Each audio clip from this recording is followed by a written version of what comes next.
Bienvenue dans cette vidéo. Nous allons nous intéresser au calcul de cette intégrale. Pour ceux qui veulent savoir, cela est tiré de l'examen de l'année 2020-2021, analyse complexe. Il s'agit de l'exercice 3, de l'exercice de la question 3. Il s'agit de calculer cette intégrale telle que vous le voyez. CR, comme vous le voyez, CR désigne quoi? Le cercle de centre 0 et devant R. R un réel positif. Donc CR est un cercle, centre O et devant R positif, et l'énoncé donne R différent du module de A. Remarquons d'emblée cette situation sur la figure suivante. Le nombre complexe A se représente par un point qui est soit à l'intérieur, soit à l'extérieur, mais pas sur le cercle. C'est ce qu'il faut comprendre par le fait que R est comment? Différent du module de A. Sachez que les nombres complexes dont le module est égal à R, c'est-à-dire si un nombre complexe Z a pour module R, ça veut dire qu'il est sur le cercle entre 0 et de rayon quoi? Et de rayon R. Donc, le fait de dire que R est différent du module A, l'énoncé nous assure qu'on n'a pas cette situation. C'est ce qu'il faut comprendre. Voilà, donc c'est une situation qui n'est pas envisageable. Ok, donc le point A est soit ici, à l'intérieur, soit à l'extérieur. Voilà. Vous savez, il faut appliquer le théorème des résidus. Sur un contour fermé, CR, assurez-vous qu'il n'y a aucun point singulier. Assurez-vous qu'il n'y a aucun point singulier sur le contour. C'est bon, les points singuliers doivent être soit à l'intérieur, soit à l'extérieur. Ça, vérifiez-le. Donc, nous allons le dire. Nous allons parler donc de la fonction de z carré sur z au cube moins a au cube. Donc, euh, la fonction f, voilà, qui à z associe exponentielle de z au carré, exponentielle de z carré sur z au cube moins a au cube, est holomorphe sur quoi? Hein, est holomorphe sur l'ensemble C de, bon, il faut résoudre l'équation z au cube égale à au cube à part. Vous devez résoudre l'équation z au cube, voilà, moins a au cube égale, c'est-à-dire, voilà, l'équation z au cube moins a au cube égale à 0 nous donnera les points singuliers de la fonction f. Ok? Voilà, donc pour le savoir, je vais résoudre, on remarque l'équation z au cube moins a au cube égale. Enfin, si vous prenez z au cube, a au cube égale à 0, ça équivaut à quoi? Ça équivaut à z au cube est égal à quoi? À a au cube. Donc z au cube égale à a au cube. Donc avec ça, vous pouvez écrire que quoi? Vous pouvez écrire que je vais diviser par a. Okay? Je vais diviser par a. Je suppose ici que a est, je vais supposer que a est non nul. Donc si je prends a différent de 0, je vais dire que z sur a au cube est égal à combien? C'est égal à 1. Z au cube sur a au cube, ça fait z sur a de tout au cube. Et c'est égal à 1. Donc ça revient à chercher les racines cubiques. C'est bon? Donc je vous avais donné une fameuse formule pour les racines cubiques que l'on démontre en classe de terminale. Les racines n. Ça fait quoi? Les racines n. Je vais chercher les racines n. Racine énième. Les racines énième de quoi? De rho. Exponentielle de i. Eta sur n plus quoi? De k pi sur n. C'est ça la formule. Hein. Et k varie de 0 à n moins 1. Ça. Donc ici, vous aurez pour l'équation z sur a le tout cube égale à 1. Pour l'équation z sur a, comme vous avez z sur a, le tout cube est égal à 1. Vous pouvez écrire que, bon là, ici z sur a, c'est ça qu'on cherche. Donc c'est z sur a qu'on cherche. Donc z sur a est égal à, donc, vous devez écrire 1 comme rho SOI θ d'abord. 1 sous forme exponentielle, quoi. 1, ça fait 1 exponentielle de i fois 0, quoi. Donc, on est d'accord. Donc, le module, c'est 1. Argument, c'est 0. Donc, z sur a, donc, je disais racine énième de rho. Ici, rho, c'est 1. Vous devez savoir. Ici, rho, c'est 1. Theta, c'est quoi? 0. Vous savez, racine cube. Donc, ça va faire juste exponentielle de I. Theta sur n, ça fait 0 sur n. 0 sur n, est-ce que vous voyez? Plus quoi? Plus 2k pi divisé par quoi? Divisé par n. K varie de quoi à quoi?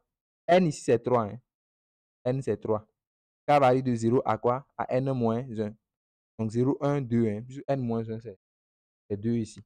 Donc, OK, on fait l'application. Donc, on aura, bon, je vais noter ça ZK. ZK sur A. Tout ça dépend de K. Donc, je vais dire que si on prend K égale à 0, c'est-à-dire on aura Z0 sur A égale. On place K par 0. Que ça donne exponentielle de 0. Ça va donner 1. Si on prend K égale à 1, Z1 sur A, ça va faire SOI 2pi sur 3, puisque N c'est 3. Ça fait SOI quoi? 2pi sur 3. On va l'appeler J. Bon, je note le nombre complexe SOI 2pi sur 3, J. Maintenant, Z2 sur A, lui, il sera quoi? Ça sera K c'est 2. Donc, ça sera SOI 4pi sur 3. 4pi sur 3.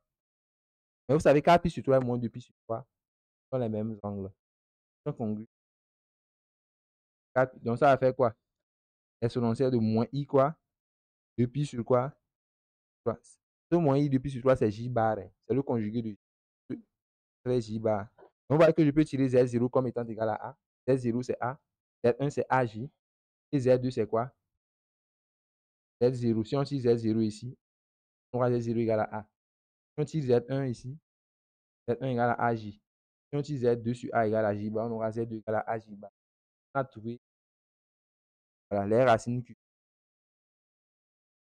Bon, donc, on a trouvé les points où la fonction n'est pas. Donc, F est le mot sur C de quoi? De Z0, Z1 et Z2 avec Z0 égale à quoi? Vous pouvez vérifier que A vérifie l'équation. A occupe moins. Z1, c'est quoi? On a dit AJ, n'est-ce pas? Vous pouvez aussi vérifier. Parce que si vous faites A au cube, si on place Z par AJ, ça sera A au cube J. J au cube, hein? A au cube J. En quoi? A au cube. Ça sera A au cube facteur de quoi? J au cube moins 1. Alors que J au cube va donner 1. Parce que J, c'est sous I. Quoi? 3. Si vous faites J au cube, ça va donner sous I.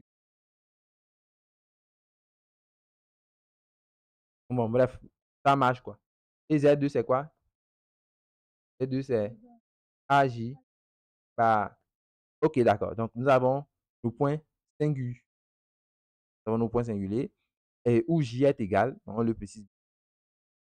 Où J est égal à exponentielle de I de pi sur. Maintenant, ces points singuliers que sont Z0, Z1, Z2 peuvent être soit à l'intérieur,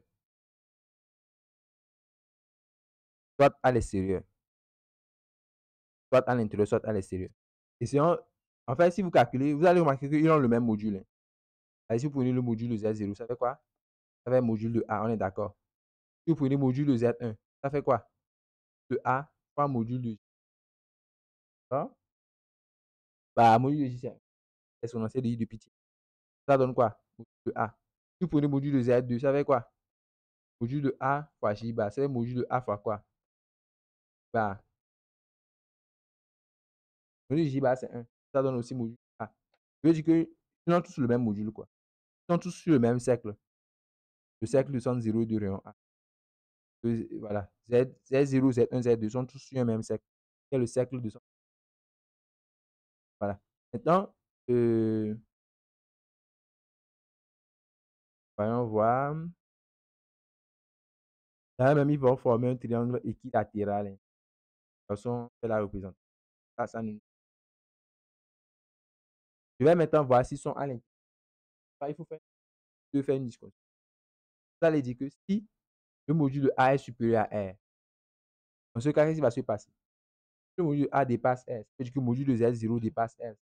Le module de Z0, c'est égal à module de R. Ça veut dire que quoi? Si on à l'extérieur, on pourra dire que Z0, Z1 et quoi? Z2 sont où? À l'extérieur. Cercle quoi? Cercle C. D'après le théorème de Cauchy, est nul. La fonction on pourra donc dire que F est holomorphe sur le cercle, à l'intérieur du cercle. On est d'accord? Dans ce cas, f est holomorphe non seulement CR, mais aussi à l'intérieur de CR. Donc finalement, d'après le fameux théorème de Cauchy, d'après le théorème de Cauchy, fait de l'absence de singularité à l'intérieur du contrôle. Nous pourrons écrire que l'intégrale est nulle égale sur le contrôle fermé R de l'exponentielle de z carré, z au cube, a au cube, dz est tout simplement égal à 0. Dans le cas où il faut faire un peu de calcul, c'est le cas où le module A est comment? Est plus petit que R. Dans ce cas, on peut dire que toutes ces singularités, Z0, Z1, Z2, sont à l'intérieur, n'est-ce pas? Sont à l'intérieur du cercle CR. Fait qu'ils sont à l'intérieur de ce cercle, là, on applique le théorème des résidus, écrivant que l'intégrale de contour fermé CR, d'après le théorème des résidus.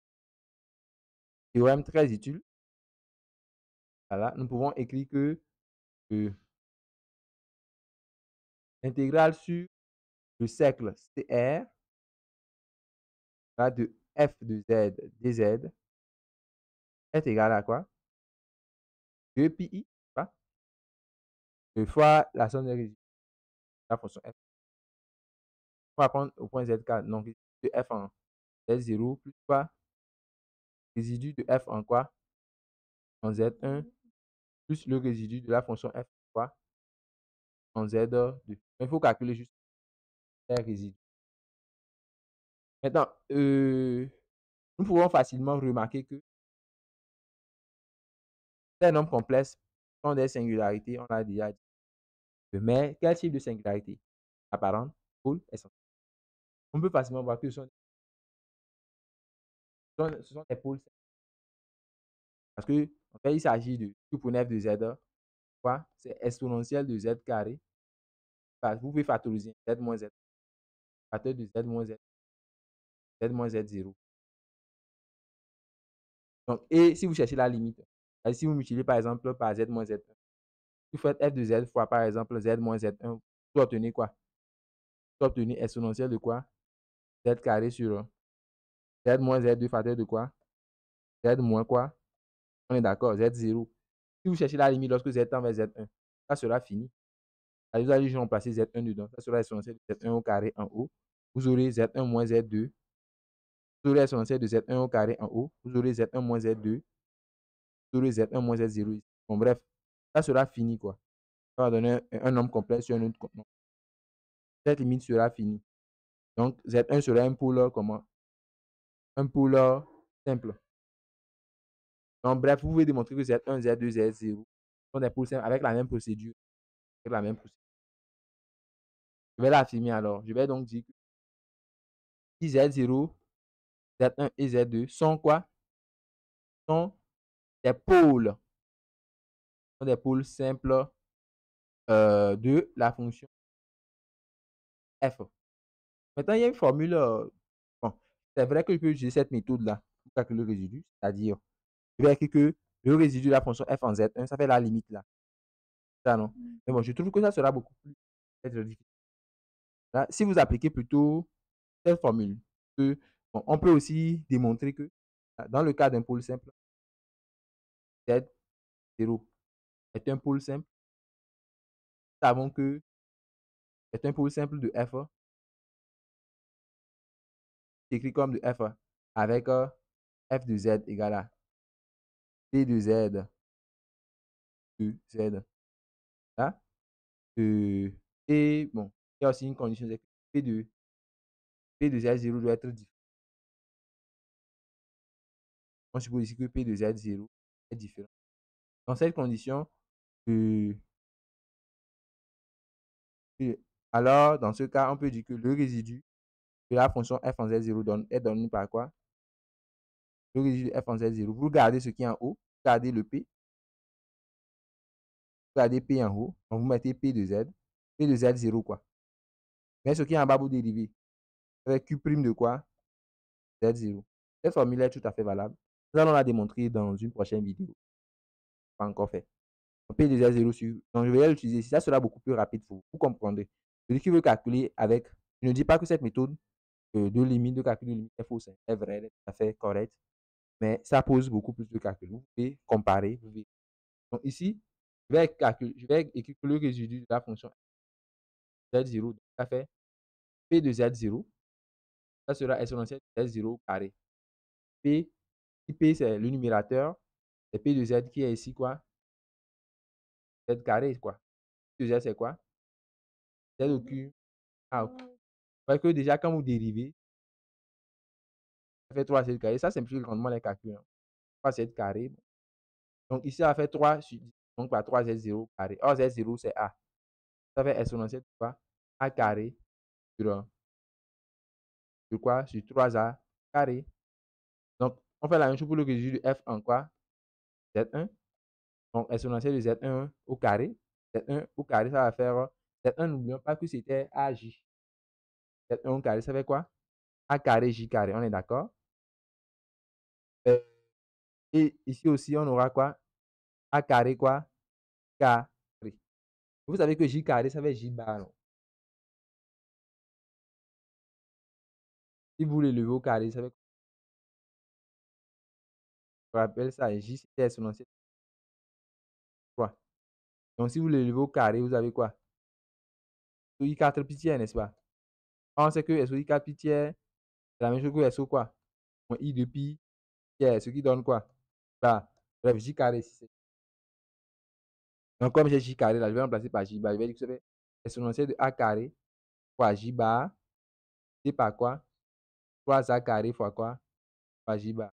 Reste donc le résidu F1 Z, le résidu de F en Z2, ça fait la même chose. Exponentielle de, là c'est Z2 au carré. Z2 au carré, c'est A carré bar au carré. Donc, divisé par quoi? 3A carré J bar au carré. J bar au carré, c'est J. Tout d'abord, J carré. C'est-à-dire, si vous prenez bar au carré comme ça, là, ça fait le conjugué de. Vous pouvez permuter le carré, là, carré du conjugué. Or, vous savez que carré, c'est J bar. Et vous avez conjugué, ça revient à J, quoi. Donc, ça fait quoi alors? Exponentielle de A carré J, on est d'accord? C'est par quoi? 3A carré fois quoi? Fois J. Donc, d'après le théorème des résidus, finalement, l'intégrale qu'on veut calculer, on a déjà calculé les résidus, finalement. Vous voyez que la méthode que j'ai prise pour calculer les résidus, c'est beaucoup plus facile que celui qui calcule les limites. Il aura chaud. Ça, je dis d'avoir plusieurs méthodes, d'avoir plusieurs flèches à son arc. Voilà, donc, arrivé ici, l'intégrale, donc sur le contour fermé, c'est R de l'exponentielle de Z carré sur Z au cube, A au cube de Z, égale à 2pi. Voilà, donc, le premier résidu de F, c'est exponentielle de A carré sur 3A carré, il me semble. On met exponentielle de A carré, 3A carré. Ensuite, c'est exponentielle de A carré par quoi? 3A carré par. Ensuite, c'est exponentielle de quoi? A carré J, c'est ça, non? Quoi? 3A carré J. On peut faire une mise en facteur par 1 sur 3A carré là d'abord. On peut dire que ça fait 2pi par 3A carré. Donc, égal à 2pi divisé par 3A carré. Facteur de l'exponentielle de A carré plus exponentielle de A carré J bar sur J bar. Exponentielle de A carré J bar plus exponentielle A carré. Donc, je peux en fait remarquer que si vous faites 1 sur J bar là, en fait, c'est J. Là, ça devient 1 sur quoi? Le moins I de pi sur 3, non? Ça va faire exponentielle quoi? On est d'accord? Qui donne J quoi? 1 sur J bar va donner. De la même façon, 1 sur J là, va donner J bar. Donc, je peux réécrire ça comme quoi? Je peux réécrire ça comme 2 pi 3a carré. Ah, donc, 1 sur J bar, c'est J. Ça va faire donc 1 sur A carré. Exponentielle de A carré, comme 1 sur J bar, comme 1 sur J bar ici. Ça va donner tout là. Alors, je peux mettre ce J, quoi, exponentielle de quoi? A carré J bar, n'est-ce pas? Plus, donc, J bar, n'est-ce pas? Exponentielle de quoi? A carré. On a notre résultat. Voilà, donc, c'est tout pour cette partie. S'il y a des questions, n'hésitez pas à me les laisser. Nous sommes là pour ça. Et n'oubliez pas aussi, là, tout est disponible dans nos playlists. Likez la Merci de vidéo. regarder cette vidéo. On se dit à la N'oubliez prochaine. pas de vous abonner. L'excellence n'est pas un but en soi. C'est un mode de vie. C'est la poursuite incessante de la meilleure version de vous-même. Chaque jour, chaque heure. C'est la quête constante de la connaissance, de la compétence et de la grandeur. Et je crois en chacun de vous. Je crois en votre capacité à atteindre l'excellence. Est-ce que vous croyez en vous? L'excellence ne consiste pas seulement à obtenir les meilleures notes ou à surpasser les autres, à valider ces unités d'enseignement. Pas seulement à ça. C'est avant tout une compétition avec vous-même, avec vos propres limites. C'est la volonté de vous élever au-dessus de vos doutes et de vos peurs, de repousser les frontières de ce que vous croyez possible, d'aller au-delà de ce que vous pouvez donner. Les gens peuvent faire plus que ce qu'ils font. Mais pourquoi ils ne le font pas? Pourquoi? Ils se contentent de la médiocrité. Mais l'excellence ne vient pas sans effort. Détrompez-vous. Elle nécessite du travail acharné, de la persévérance et de la discipline. Elle demande de sortir de sa zone de confort, d'embrasser les défis et de surmonter les échecs. Pour ceux qui rencontrent un échec et puis sont désespérés, moi je n'ai pas validé l'unité d'enseignement là, donc bon, ça s'appelle la deuxième. C'est quoi cette histoire? L'échec fera partie de tout chemin difficile. Si vous ne jouez pas, c'est que ce que vous faites est trop facile. Quittez, allez faire quelque chose de difficile. Vous avez compris. Rappelez-vous, ce ne sont pas vos échecs, qui définissent qui vous êtes, mais votre façon de les surmonter. C'est votre façon de surmonter les échecs qui détermine qui vous êtes. Ce n'est pas le fait en sorte que vous avez échoué. Vous échouez, vous relevez aussitôt, vous regardez ce que vous avez fait pour échouer et puis vous changez de comportement. Vous faites autre chose maintenant. Mais vous échouez, vous vous plaignez. Vous vous plaignez parce que vous avez échoué. Est-ce que ça sonne mal? Ça sonne bien plutôt. Ça ne sonne pas bien. Vous devez vous relever après chaque échec. Voilà. C'est ça l'essence même du guerrier. Vous devez être un guerrier. Ne vous contentez pas de la médiocrité. Ne vous contentez pas de l'ordinaire. Vous êtes capable de bien plus que cela. Visez toujours plus haut. Fixez-vous des objectifs audacieux. Ne cessez jamais de croire en vous-même. Cela me rappelle de ceux qui disent en fait que c'est un petit disque que je veux polluer là, un petit disque. C'est quoi cette affaire là? Tu cherches un petit disque, tu auras un petit 2. C'est quoi cette affaire là? Il faut viser le plus haut de votre potentiel. Visez le plus haut. Voilà. L'excellence ne se mesure pas seulement par des diplômes ou des honneurs, mais par l'impact que vous avez sur le monde. Vous avez le pouvoir de changer les choses, de faire une différence, de laisser une empreinte positive avec votre réussite. Il faut voir en fait plus loin. Voilà. Les gens manquent cette vision-là. On dirait qu'on fait une culture de la médiocrité autour de nous. La jeunesse, la grande majorité se complaint dans la médiocrité. C'est déplorable. Alors, c'est pour ça que moi, je vous encourage à poursuivre l'excellence dans tout ce que vous entreprenez. que ce soit dans vos études, dans votre carrière ou dans votre vie en général, ne laissez jamais personne vous dire que vous ne pouvez pas le faire parce que je sais que vous le pouvez. Est-ce que vous le savez? Est-ce que vous savez que vous le pouvez? Rappelez-vous que le chemin vers l'excellence est parsemé de défis, mais c'est ce qui le rend gratifiant. Chaque obstacle que vous surmontez vous rend plus fort, plus sage et plus résilient. C'est comme ça que vous devez voir les obstacles. En fin de compte, l'excellence n'est pas une destination, comprenez-le bien. C'est un voyage pour ceux qui pensent qu'ils doivent le faire seulement le dimanche matin. Et puis c'est tout. Ils doivent le faire seulement le lundi soir. Et puis c'est tout. Non, c'est un chemin, c'est tout un voyage, c'est toute la vie. Un voyage qui vous transforme, qui vous élève et qui vous rend fier de ce que vous êtes devenu. C'est ça la véritable richesse. D'être là sans rien, mais d'être fier de soi. C'est ça la richesse. Alors, je vous encourage à continuer par exceller, continuer à grandir, continuer à vous surpasser. Vous avez tout ce qu'il faut pour réussir. Je crois en vous et je suis impatient de voir les merveilles que vous allez accomplir durant cette année et dans les années à venir.